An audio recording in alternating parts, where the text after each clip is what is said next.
Good afternoon and welcome to the latest in our series of live careers webinars brought to you by the HOP platform. That's a Hertfordshire Opportunities Portal. It's a website that we hope that all students in schools and colleges in Hertfordshire will be aware of, because it is a one-stop shop for you to find out about a whole range of careers information that may really help you making your next decisions. Now, we hope that this webinar will be very informative and very inspirational for you. Today, our theme is going to be looking at careers in financial services, and we've got two fantastic panelists who will be able to share their thoughts and experiences with you. So firstly, for those of you that are watching this session, particularly those of you that are watching this live, well done for coming home from school and deciding that this webinar is the best use of your time once you've got home from school. It's your opportunity, say, to hear directly from Adam and Nick, who can tell you about their experiences. There's also an opportunity for you to ask them any questions. So anything that you feel hasn't been covered already, you can ask them that. We do encourage you to interact. Just to reassure you, we can't see or hear any of you, but hopefully you'll be able to see and hear us. The way that you can interact is on your dashboard in front of you. You'll see that there's a tab on there that says questions. So if you click on that questions tab and you can play around with it, it'll open out and it'll open out into a text box. In that text box, you can type in your question, it will come through, it'll only be visible to me, and then I can direct that question to Adam or Nick. So anything that you hear that you want to know a little bit more about, whether it's you want to get a bit of advice on which subjects you should choose, or you want them to elaborate on a little bit more on something they've already said, then that's your opportunity to do that. So make sure you take the chance to do that today. So without any further ado, let me hand over to our two panelists for them so they can introduce themselves. So firstly, good afternoon and welcome to former Nobel student in Stevenage, and that's Adam Rowe. Good afternoon, Adam. Afternoon, Gareth. Thank you. So yeah, tell us a little bit more about your career. Yeah, so perfect. As you rightly said, I was a student at Nobel School up until 2012. I then came into Barclays as an apprentice, which I'll talk about a little bit more later. I have worked in the bank now for 8 years. I'm 25 years old, and I'm now business development manager. So I look after the journey for customers joining Barclays Bank and bringing their business over and supporting those businesses to grow. Sure, thank you, and look, we'll delve much deeper into that as we go through this webinar. Good afternoon, Nick Wood. Tell us a little bit more about you, please, Nick. Good afternoon, Gareth. Good afternoon, everyone. My name is Nick Woods. I founded and own Independent Mortgage Advice Bureau, which is an independent mortgage advice shop, if you like, in St Albans and Watford. I'm not going to say how old I am, like Adam did, and I will say I went to Watford Boys Grammar, and I came out of Watford Boys Grammar before the turn of the century, so that's how old I am. But don't hold that against me. And yes, I started Independent Mortgage Advice Bureau in 1998. Which again is probably before some of you are born, and I've been doing it ever since. And yes, that's it. That's me. Thank you very much. So look, first of all, I think it'd be good just for us to explain what do we mean by financial services. And the way I want to set the scene is that all of you that are watching this at the moment, those of you in Hertfordshire, will have, I almost guarantee that you will have walked past or you will have driven past somewhere on the high street. So whether that's in Bushy, I'm just looking at where we've had people register and attend from, Bushy, St Albans, Harpenden, Cheshunt, Potters Bar, Welwyn Garden City, Watford, all of those high streets will have a range of banks, and they will have a range of what we're going to call independent financial retailers as well, such as the one that Nick runs, and they provide services to support customers. So either individuals or, as Adam will explain to you, sometimes businesses as well, about the best ways of looking after their money. So there's a good chance that any of you watching this will have been into a bank yourself. There's a very good chance that your parents will have done, and undoubtedly in your lifetime you will rely on the support of someone in financial services, and perhaps you can be that person in financial services that is going to be relied upon. So what I'd like to do, the first question I would like to ask, I'm going to ask this question to Adam. Can you just explain to us what are the different strands of financial service in terms of careers and jobs? Absolutely. I mean, this is probably something I wouldn't want to answer in its absolute fullest, because we would never get off this call. It's an absolute plethora of kind of roles and support we can provide across any journey of finance. So things that I'd probably cover off as generic, rather large headers are your personal support in terms of financial services, business support, and then from there everything trickles down into in our personal world. We will look at supporting clients and individuals with protecting their money. So we will have fraud teams for example. We have personal advisors that will look at helping you save. We have investment managers to help you invest that money. We have personal managers that will help to look, as Nick does, at mortgages and growing your portfolio and growing your property. We also then, under the business side, have all those levels of support and more, which is obviously my specialism, is the business bank. So again, we can look to protect people's money. We can even look in financial services, and I'll talk more around kind of things that aren't traditional in terms of, you may already know that we provide loans and we look at saving, growing and giving money to people. But actually we look at the analytics behind spending, and we give advice to businesses on where customers and people that are listening to this call may be spending money, or parents spending money, and we give advice and we do the analytics on that. We do cyber security, so we have digital jobs.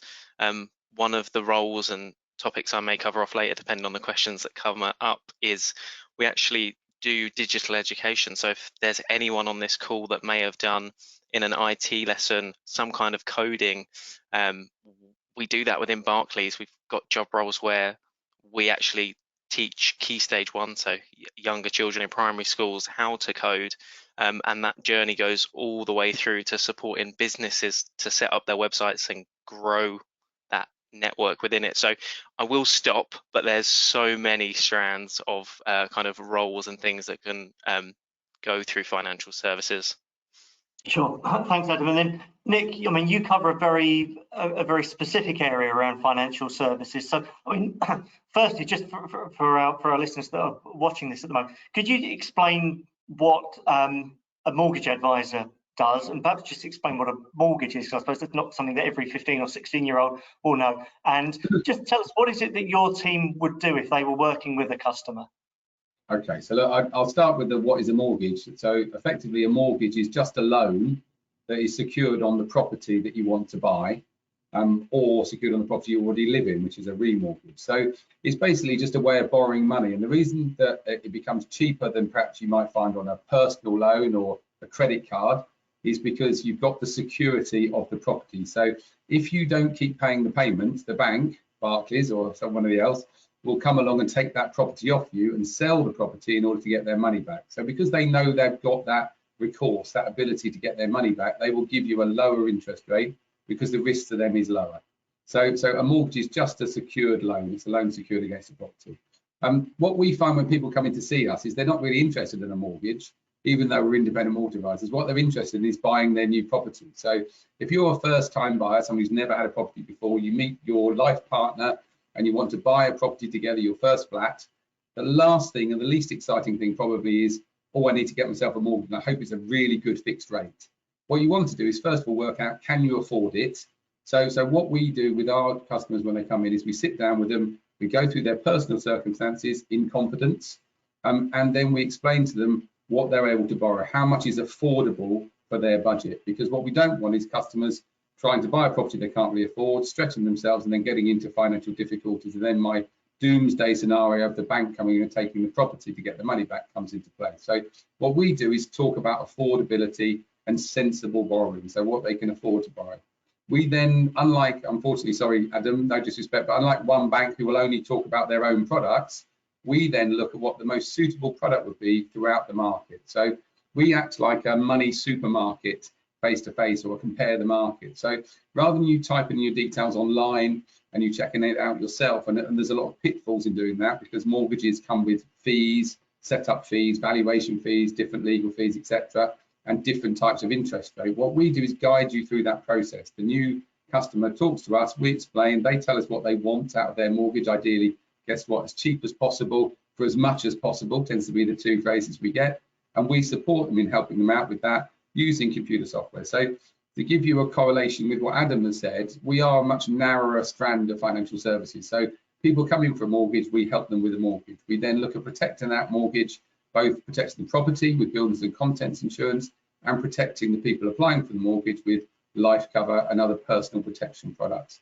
And that really is as limited as we are. However, within that, there's then job roles which come from the greeting of the customer. So, you know, from the first contact through to becoming an advisor who actually gives the financial advice, through to the back office staff. We then help process and key the application and then liaise with the lenders and try and get it through. And then also at the end of the process, again, we contact the clients again in case they need another mortgage in future. So we have a sort of a whole broad spectrum of roles within the company, even though our actual job, if you like, is quite a narrow brief. And we'll talk about the other bits and pieces, which are, you know, what is the best bit and the worst bit, but that's it in a nutshell. We're a narrow strand of financial services, but with perhaps quite a broad range of roles within our company. Sure, and then so Adam, by contrast, really, you know, you and your colleagues and other people who will work in, you know, the different banks and the building societies around the county, they're providing customers a whole range of different financial sorts. So it might be around borrowing money, you know, with a mortgage being the biggest loan that you can take, or it might be around how customers can save their money or having the right sort of account. So I'm guessing one of the things that you guys all enjoy about your role is knowing that you're helping somebody and you're actually really making a difference and helping a customer to make the right decisions.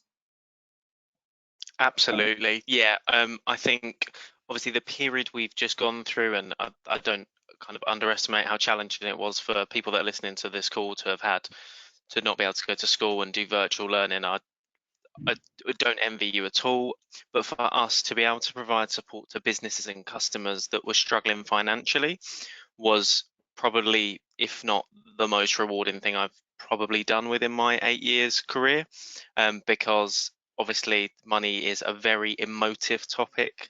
It drives a lot of things within the world and within people's lives, and for people to be worrying whether they could pay bills, it's a very rewarding place to be within financial services, because you can give back to people, and you can hopefully, all being that everything's right within the business, that we can kind of support people and make their money work for them and make sure they're financially and mentally sound by default of being financially well looked after. So no, it's a very rewarding place to be in each part of the bank that I've worked in. Okay, so I mean, that goes the flip question, and I'll ask both of you to answer this one in fairness, but I'll go to you first of all, Nick. What are the more challenging parts of the role that we should perhaps share with people watching at the moment? We probably have a slightly easier job of it in terms of there's not that many challenging bits of the role, because we are able to go to any lender. So if the product is out there in the market, we are actually able to recommend it. So, but that, I guess there is still a small percentage of customers who come in wanting to borrow more than they can afford, and we have to gently let them down and say, you can't get that amount of money. We have some challenging situations where it happens very rarely, but you occasionally get someone where you know they're not telling you the truth. And then we have a whole financial crime situation going on where we have to report them and things like that. But generally, if I'm honest, the reason that I've still been doing this job since, in fact, I joined the bank in 1992, now I'm starting to really show my age, is I've stayed in this business for nearly 30 years because I really enjoy the smile on people's faces. When we are able to get them into that new property and they come back in and say it's brilliant, and then we see the same clients come back in after they've perhaps got married or had children and then moving again or change of job. And now actually I've got to the age where we're dealing with my original clients' children coming through and they're buying properties. And so that you do get the odd challenge, but you know, in terms of if you were to get a complaint, for example, we probably get one complaint every 18 months, I'd say, and we've never had a complaint upheld ever, which means that, you know, we have to have an independent body called the Financial Ombudsman Service. They investigate any complaints that are made against us. and they have to give a ruling saying is it fair or not. We've never had a ruling against us, because my rule of thumb has always been, as a company, when I started, I said treat the client like they're your best friend or a member of your family. So if you wouldn't give that advice to your family, don't give it to your clients. And so because of that, we don't really get that many difficult or challenging situations, and probably more so, I'm guessing, in the bank, not because of choice of products, but just because you get a different type of customer who perhaps wants an overdraft or whatever. With us, generally, we're dealing with a good news story. We're dealing with somebody saying, right, I've got a job, I'm earning good money, and now I want to buy my first property, rather than, you know, in the old days in the bank, occasionally we get people, we got people in the first credit crunch where they were losing their property or struggling to pay it, and those would have been difficult situations. But because we're giving the advice for the new mortgage, we don't really tend to get involved with that other side of things. Yeah, okay, and I can just echo that, and just showing it from behind the curtains a little bit. I was a customer of Nick's company. I've had my mortgage and remortgage done through them, and I can quite happily tell you that member of Nick's team who sorted that out for us was genuinely as happy as my wife and I were when we found out that we'd got the mortgage approved. And so that definitely backs up what you've said there about that rewarding element of knowing that you've really helped someone. Adam, what does an average day look like for you? So, I mean, quite literally, tell us, what have you done? What's been in your inbox today, and what does tomorrow look like for you? Absolutely. So, obviously, with the pandemic and recent government announcements, a lot of my meetings are virtual.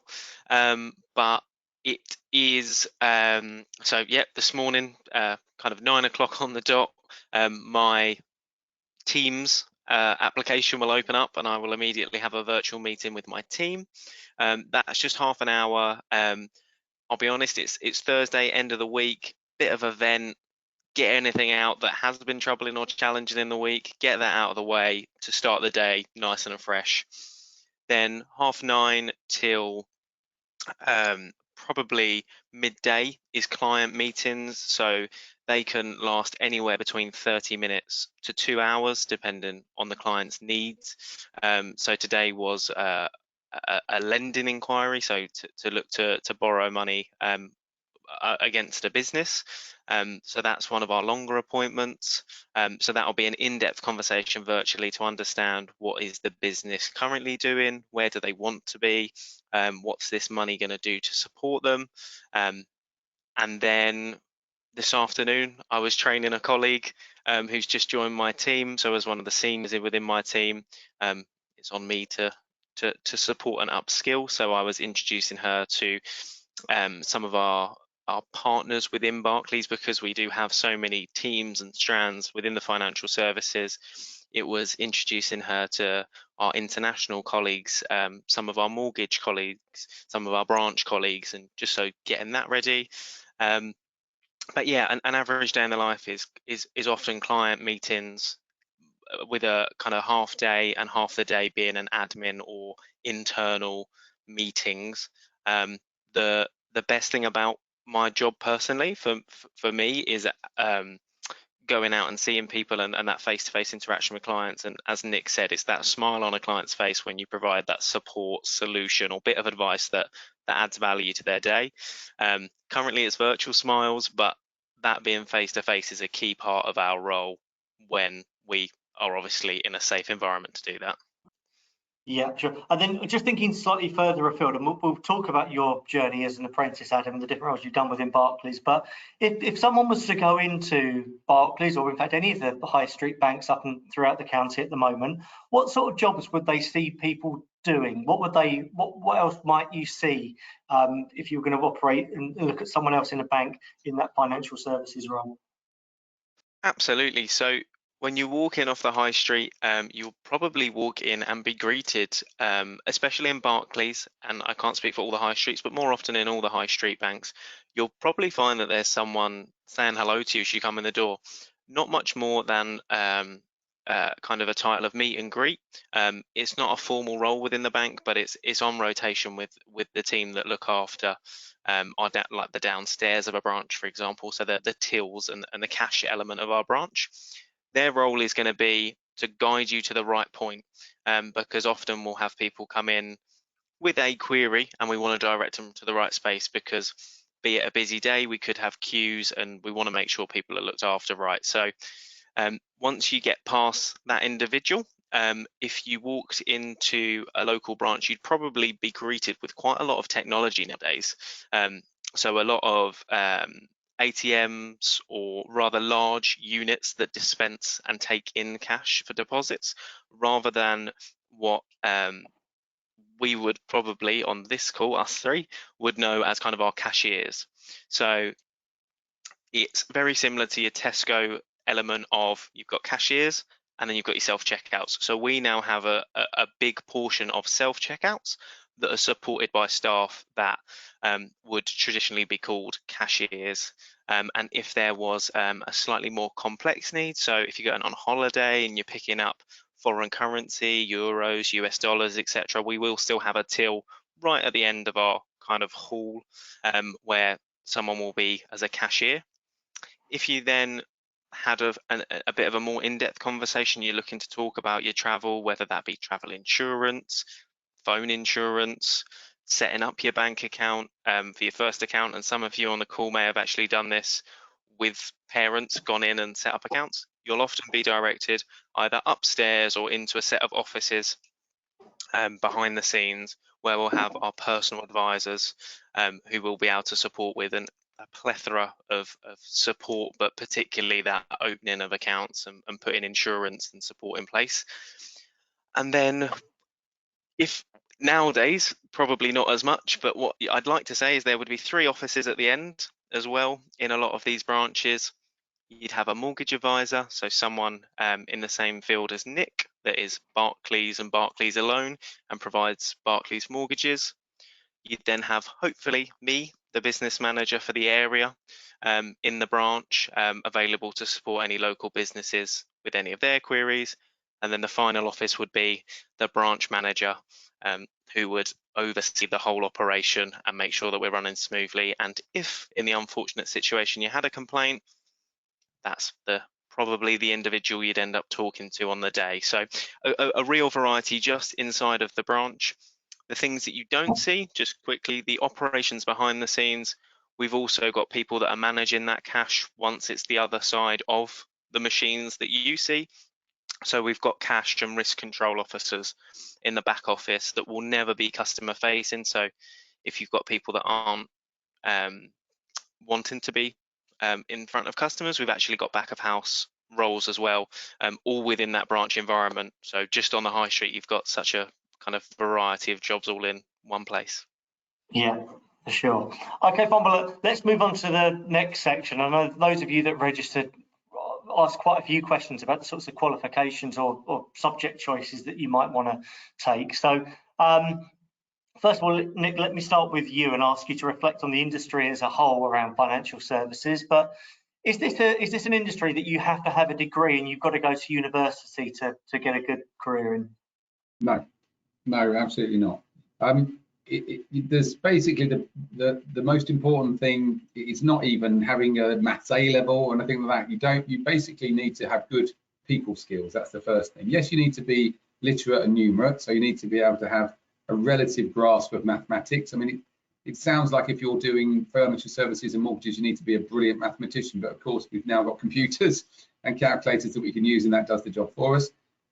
And with English, we don't write as many letters as we used to do, but you still do need to confirm your recommendations and your advice in a letter. So obviously an email or a typed format. So in terms of subjects, there's not really any particular path until you get into the professional qualifications, which is what I'll talk about in a minute. So from a school perspective, I'm more interested in the applicant rather than their actual qualifications. But yes, I probably want to see a minimum sort of standard in maths and English at probably GCSE, not necessarily at A level. Once you've left school, we do have graduates who join us, but equally, I think most of my team have joined us from either straight from school or via another job, often through the bank. Again, sorry, Adam, but we do get a lot of our staff who worked at the bank and then get a bit frustrated. They can only talk about one company's products, and so they join us to be able to talk about the market. So do you want me to talk about the professional qualifications at Gareth at this stage? Let me come on to that, because I think that's something that's really important to come across. I think it's something that this industry in particular does really well. Let me just flip this over to Adam though, and could you explain your route? So I mean, tell us when you were at school, and we said you were at the Nobel School in Stevenage. what were you looking for as a job, and how did you end up as an apprentice at Barclays? Absolutely. So I went did my GCSEs, as Nick's kind of commented on, got maths, English, the sciences, and then I was really not sure what to do with my time, and what to do with my kind of career going forward. I looked to sixth form, local colleges. When I was in school, it was slightly different with the age that I was able to stay in school. So at 16, I was looking at these options externally, and I decided to go and start A levels. And inside of a few months, I actually felt they weren't right for me. So I started to explore the job market while managing my studies at A level. And then, yeah, I came across Barclays advertising at the time, locally, looking for some support. And I reached out to the local branch manager and just wanted to inquire as to what a day would look like within Barclays, and a bit. I wish I'd had a version of me present this to me when I was in school, in the sense of I would have understood the market and the financial services as a whole before I kind of jumped in. I wouldn't have had to have that gut wrenching call of can I come in? Can I have a day with you? And yeah, so I went in, did a trial day just for me to know, was it right for me? Was I going to enjoy that? And immediately being able to support and help people and having social skills and people skills was really rewarding to me on day one. And that's when I explored the full apprenticeship route, and the staff were fantastic to support me through the journey of applying and getting in. But I honestly had no idea when I was in school that I wasn't looking for financial services. It was just trialing, and I'll be very frank on this call. I went and did a number of those days that I mentioned in different industries. I went into a mechanics garage. I looked at accountancy firms. I looked at barber shops. I kind of went round to try my hand as such at a number of things, and it was only when I got that gratification after a day trial at Barclays that I thought, okay, this is where I want to take this further, and that's when I looked at the apprenticeship route. And tell us a little bit more about the apprenticeship. So you were in the branch, what, 4 days a week, and then you would have done a study. So what were you actually studying? What was your day release? How did that work? Absolutely. So the apprenticeship schemes, when 8 years ago, it's hard to believe, they were actually reasonably new and kind of underdeveloped. Now, knowing, and the links I've sent to yourself, Gareth, the journey through is even smoother and even more put together than it was before. So I had 4 days in Stevenage branch, in which I was given full access, treated as a full employee of the bank. And I was lucky enough that within Barclays, they actually support the full wage. I was treated as an employee, and no different, other than a small title and the fact that I got 1 day out of the branch a week, which everyone else didn't. I manned the tills on those 4 days, and was taught how to run a till, to take cash in, and how to process kind of more complex transactions for clients. The day out was based in London for myself. I don't know that it would be that way at the moment. I believe it would be virtual, but I used to go into Liverpool Street once a week, and I would sit with other apprentices, because it was heavily focused in London at the time. It hadn't branched out to the home counties that are listening to this call, and the ones that include myself. And I sat a customer services, the words escape my brain, sorry, kind of a qualification. I'm not too sure of the level. I believe it was just diploma level, and it was just to kind of, it was just for customer services. It wasn't about finance, it wasn't about maths, it was all around kind of that is exactly as Nick said, the personality and the social skills to come across, alongside some very simple basic mathematics and English. And then that was a year it was a year of my career that happened.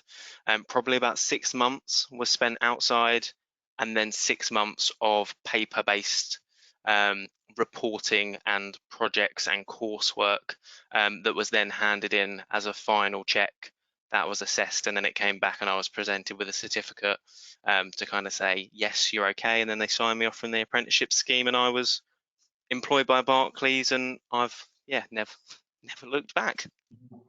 Yeah, excellent. So really, really good use of the apprenticeship scheme there, and that's something you definitely benefited from. Now, Nick was saying that you don't need a degree to go. This isn't an industry that you need to go and have a degree in. Of course, there'll be people watching this who are really interested in this industry, but also really like the idea of going to university. And we definitely wouldn't want to discourage anyone from doing that. Could you give any pointers? I mean, I'll go to Nick first, but I might get your answer as well. You may well have friends, or you may well have colleagues who have got a degree and have now gone into the industry. Are there any particular types of degree that you would recommend that someone go and study, because it would have some relevance to this sort of work? I think anything business study related really would be good. Some people have looked at marketing degrees, that type of thing. I mean, it's difficult for me to comment, Gareth, because I did French for my degree. One of my best advisors did geography. So it really, again, I will say a degree is your proof that you're able to learn. I mean, you could, and even in a very social environment, because that's the other thing university does, is it kind of lets you grow as a person. You're outside of the normal, your sort of parents and your background, and you learn who you are as a person, and have to be more self-sufficient. I think that's almost as important in a degree as the actual degree itself. Now, clearly, if you completely get it all wrong and you don't even pass your degree at the end, that's maybe not quite the idea. But my view is, if I was interviewing someone, the time that you need a bit more in-depth knowledge, I suppose, in terms of business or economics, is you do get clients and customers who ask you about things like the base rate, which we won't go into here, but there's basically, what do you think, Nick, is going to happen to interest rates? And you've got to be able to talk relatively knowledgeably about what might happen, although we're not allowed to advise them what we think is going to happen because we don't know. But it's a sort of a background to what interest rates do and who sits on a monetary policy committee and the sort of background to that. So my view would be, if somebody had a business studies degree or sort of business related degree, like I said, marketing, that type of thing, accountancy background, I've heard people in the industry, not my team particularly, but some of my colleagues in the industry have said that that's been helpful for them, particularly if you're dealing with clients who run their own businesses, they're self-employed. So instead of you getting a pay slip like you do if you have a job, you actually get accounts produced by an accountant, and we have to interpret those as a mortgage advisor and see what the actual income figure is. Not, as Adam knows, if he's nodding, is not always as straightforward as it sounds. So that would help. But to be honest with you, much of it is about experience and learning on the job and being trained and supported and coached. I think very much from a point of view of a qualification and a degree can give you confidence to have the conversation, but actually somebody could be able to talk to people, and that's just as beneficial to me as an employer than it is if they've got a first-class degree or 2-1 degree in economics. So I would say business related, useful, but it's not the be all and end all. What that might do though is give you a broader range of options when you graduate, because again, a lot of and Adam's going to probably confirm this, that some of the banks might want a bit more focus for some of their specialist departments. So yeah, for me, it doesn't particularly matter. Business related is useful, that's what I'd say. Sure. Well, Adam, some question to you, and I know you've shared with me already that Barclays does have a graduate scheme, so specifically for people that have completed probably a 3-year degree course at university. So can you see what might be the advantages of coming in as a graduate at Barclays? Absolutely. So I do completely agree with Nick. The subject of choice, especially for us within Barclays, isn't that much of a worry. If it's business focused, all it's probably going to do is potentially make that initial learning stage a little bit easier, because the terminology and the markets, things such as a base rate, you will have discovered before, and it's just that key terminology that becomes simple. But as we discussed, Gav, you could study ancient Chinese arts and you'd still be able to come onto our graduate scheme. So there's a number of benefits. So as I explained, I've been within the bank for 8 years, and I have been expected by leadership to do a certain tenure or for a certain amount of time within a job role before I can be considered for the next job role. That, to me, affects my career in terms of the pay that I get for each job role, And obviously I'm putting my time and kind of my life into these roles to get to those next stages. As a graduate, what you're able to do is come in at firstly a higher pay, which is key to someone that's put all of that time and energy into their education. They don't want to have missed out on that kind of building up the ladder, so you're able to jump to a good stable part of the ladder early. But also what it does is you're not excluded from the skill set. So as I mentioned to yourself, Gav, one of the roles that somebody close to me did was they came in as a graduate and did 6 months as a cashier, 6 months as a personal advisor, 6 months as an assistant to our manager, and then 6 months as a manager. And then they stayed at that branch manager level, where within the same period that I was in the bank, so probably around 4 years, I was spent going through those roles, but having to put a year, 2 years into each stage. So this individual kind of came in and went through them quicker, and then was my lead, which was fantastic because they had the skill set to apply to that based on some of the business learning that they'd done at their university. So it's a really good thing, and it also opens up a number of doors because, well, as I said, with our graduate scheme, you can take on learning within Barclays as well. So if someone wanted to go to university, get a degree, come into Barclays, and then further their education even more, that opens a lot of internal doors as to where they can go within the bank. And as Nick commented on, to then go and get a specialist degree because they want to be, for example, in trade and investment, or in a much more complex part of our bank that needs really senior regulation and qualifications to be there. So yeah, it is a great avenue, but as I said, I'm an absolute advocate for coming in also the other channel, because you get all the skills and support both through a degree and without one. So both channels are just as valid as the other. Yeah, and then Nick, you referenced earlier the professional qualifications you can go. I think this is something that this industry does so well, is that people who are already working and already employed within it can then take professional exams, which they probably already got some good base knowledge of before they take it on and an interest in, and that's a really good way of progressing further up. So can you tell us what are the sorts of professional exams that someone as a mortgage advisor might take? The sort of market leading exam is called the CMAP exam, which is the Certificate in Mortgage Advice and Practice. And it's a 3-paper exam that gives you a level of qualification. What it does do is sort of give you the nuts and bolts of the regulatory side of things in the first paper. In other words, you need to understand how the government and the Financial Conduct Authority regulate mortgages and financial services. And then it becomes more practical as you go into the later papers. So what that does is it gives confidence well, in fact, it's mandatory. You have to have it in order to be a mortgage advisor, to be fair. But it does give the client or customer confidence that you know what you're talking about because you've passed an exam in it. But what you then have to do is maintain that by continuous professional development. So we have to, as a firm, all of my advisors and myself have to have monthly tests on our knowledge, which are all done electronically nowadays, and it is multiple choice, so it's not the end of the world. And then you have a much more detailed annual knowledge assessment, because we have to prove to the Financial Conduct Authority regulators that we're still fit and proper, we're still able to do our job. And so there's that for the mortgage side of things. There's then also on the independent financial advice side of things, which we don't get involved with particularly, but there are further qualifications and diplomas in that, which will give you, again, more specialist knowledge in terms of advising people on investments and pensions, etc. So as a mortgage advisor, generally CMAP is the go-to qualification. Beyond that, I've got 2 of my advisors who've moved through our business and then into my associated business on financial advice, and they're now advising people on pensions and investments, and they've decided to take through the further qualifications. So we also support these. So these are things where you can do it alongside your job. There's also sort of heavy intensive training courses they do where you can try and do it on a fast track. We prefer our advisors do it on a slightly longer program because we want to support them through it. It's like anything. If you the night before the exam try and read all your notes and and then you manage to reproduce it onto the paper there and then, you won't remember that knowledge 2 weeks later when somebody asks you the same question. Whereas if you've learned it over time, then you consolidate the knowledge, and that's what we're after, really. So certainly the professional qualifications you have to have if you're a mortgage advisor. What we do within our company as well is we have our support team, our administration team, if you like. We encourage those and we support those to do the same qualification, not because they're going to advise, but it gives them a greater understanding of the industry and the background to what they're doing.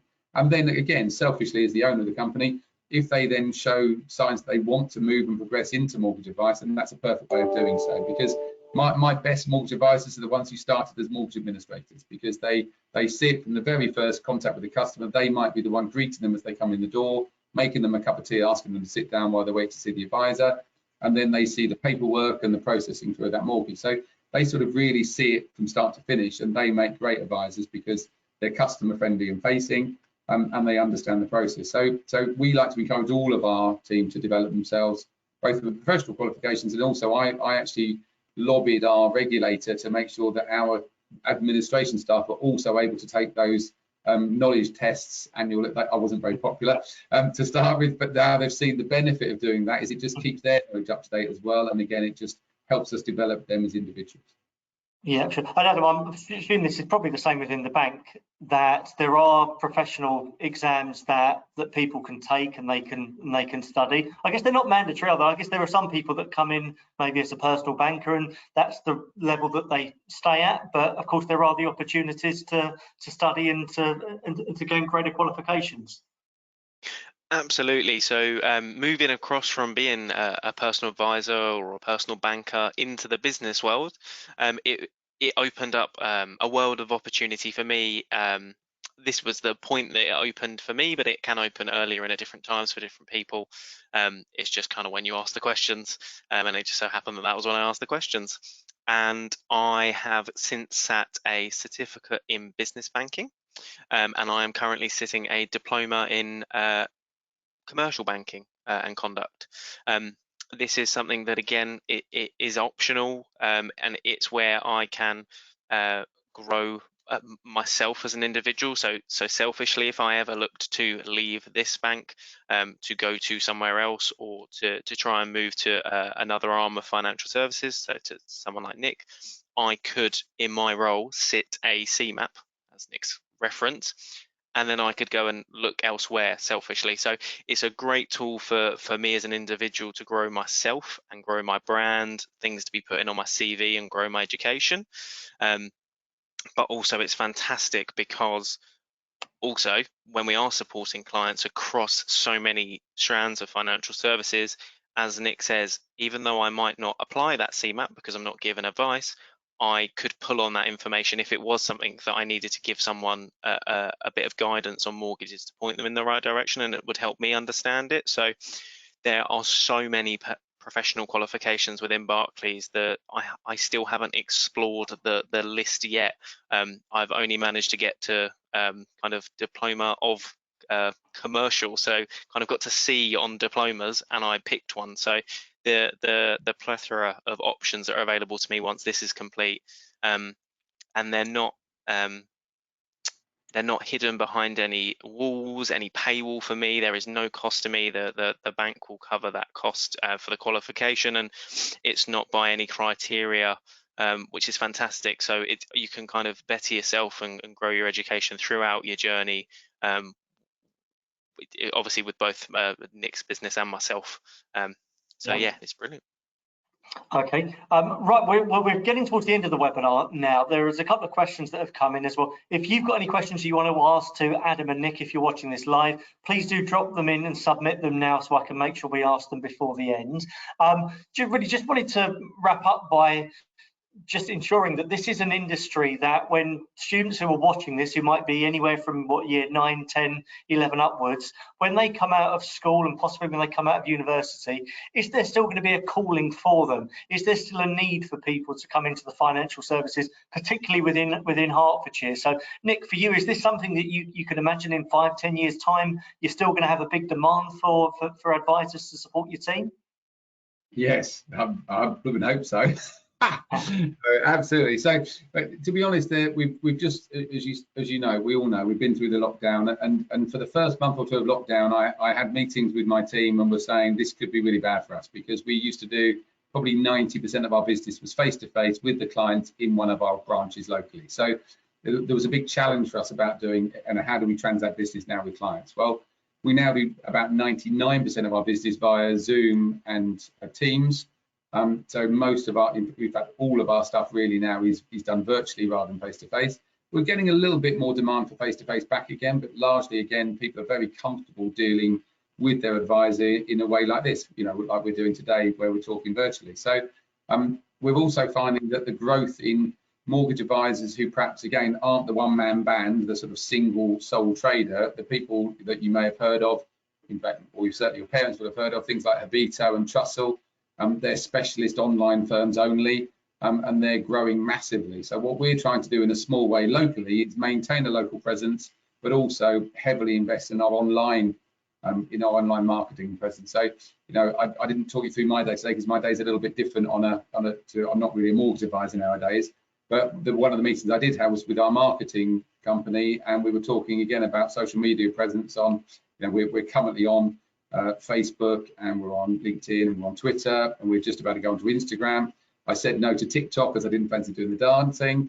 But basically what we're trying to do is promote ourselves online as a business. And I think financial services is evolving. It used to be people, again, in your parents' day, they probably were worried about going into the bank because it was seeing a bank manager who was going to be there in a suit, would be very scary and wouldn't necessarily give them what they wanted when they went in. I think financial services become a lot more approachable, a lot more friendly, still professional, still regulated, but I think it's an industry where people recognize value. So, you know, comparison sites compare the market, you know, all that, Money Supermarket, etc. They have their place, and we will have some of our clients who will go on there and they'll come back to us and say, look, actually, I've been online myself, I think I can get my own deal. But we get many more who come back and say, I'm so confused, I've got no idea. Can you tell me what is the best deal? And I think choice is brilliant, but also people need someone to guide them through that choice. And that's what I think, certainly in my area of financial services, we feel it's a very positive future. I think that the whole virus that we've been through did give us a dent in our confidence, thinking, would it be the end of, you know, financial services face to face? But actually, it's just proven we've evolved into now virtual clients, where in the old days when a young couple came to see us, then they'd have to drive in, park, come to the office, you know, spend the time, then go. Whereas now we can have, you know, one person in London, one person up in Stevenage, and you can talk to them both at the same time, and you can make decisions there and then. So I think we've become a lot more agile and flexible, and for me, it's a brilliant business for, you know, for the future. My son, who's 15 in January, he's very keen to come into and take over my business. His dream maybe, but he wants to come in and learn the ropes, and he wants to understand it. And he is certainly not a mathematician by any way, shape, or form, but he's great with people, and, you know, I'd be delighted to bring him on board. So I think there is definitely a future in financial services. Yes, absolutely. Sure. Yeah, and I'd say Hertfordshire is a great home for that, and pretty much every high street up and down the county, from Charliewood and Bushy up to Bishop Stortford and Hertford and Hitchin, will all have a range of high street banks. They'll also have a range of some of the independent companies like yours as well. That's probably a really nice segue, actually, just before we come to a conclusion. These are some websites that you may want to go and have a look at. So the Barclays career site, and you've got the QR code underneath that. We've also got IMAB's website and their QR code on there as well, if you want to find out a little bit more about the company that Nick has been describing. Underneath those, on the second row there, that is a specific site around apprenticeships that are available through Barclays. So Adam, do you just want to tell us a little bit more about that?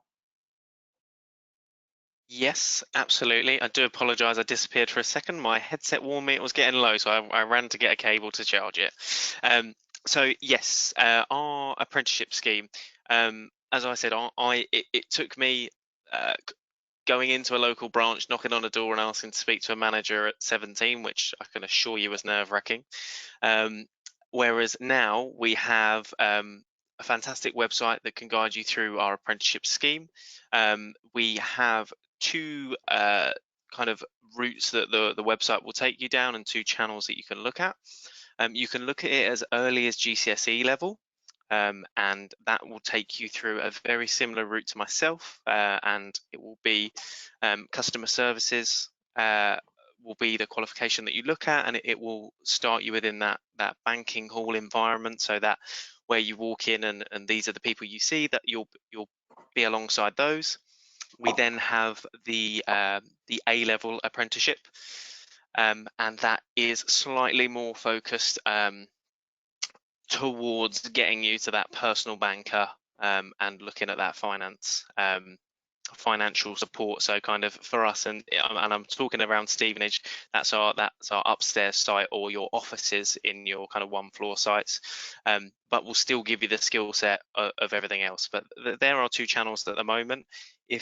And obviously I know you'll probably share these details, Gareth, but if you wanted to touch base or get any further information, our website's a fantastic place, but you'll have my details hopefully at the end of this, and you can kind of reach out directly. I'd happily kind of have a conversation or answer any questions if we don't get time, because I'm conscious that through my babbling, I may have taken us closer to 5:30 than expected. So if there are any extra questions, they can come offline.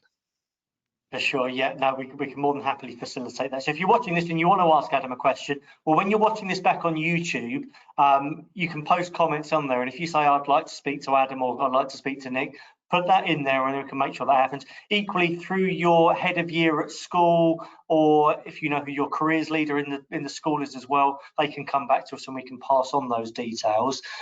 So just finally from me, just want to share with you, if you've enjoyed this session here, have a look at the other webinars that we produce. So this is the 43rd webinar that we produce, where we pick up a different career every week. Someone's telling me that our lights are about to go out, so let me just leave this screen on screen for you at the moment. The QR code that you can see there will take you directly through to our page on the HOP website, and on that page will be the whole menu of other webinars that we've run. So other ones that you might be interested in that maybe are a little bit similar to this, or perhaps slightly similar careers. If a careers in accounts is something you want to find out about, we've done a webinar. We've done one on finance and investments, which again is slightly different, but it's still around helping customers and being that first point of contact to help people and to give them advice with what they should do and how they should look after their money. So please do have a look at HOP, do register, have a look at our social media handles as well. Thanks so much, firstly, to those of you live in attendance today that have been here and have submitted your questions, and we hope that you found this really informative and you can take some inspiration from it and you know what your next steps will likely to be. But mostly, can I thank Adam and Nick for giving up their time in preparation, and as well for their time and experience and knowledge they've shared with us over the last 45 minutes or so. So Adam and Nick, thanks ever so much for your time this afternoon. Absolute pleasure. Thank you, Gareth. Thank you. We wish all of you the very, very best of luck making the next steps and the next choices within your career. Please use HOP as a guiding board to help you with those, and we look forward to seeing you very soon. So thank you. Bye. Bye.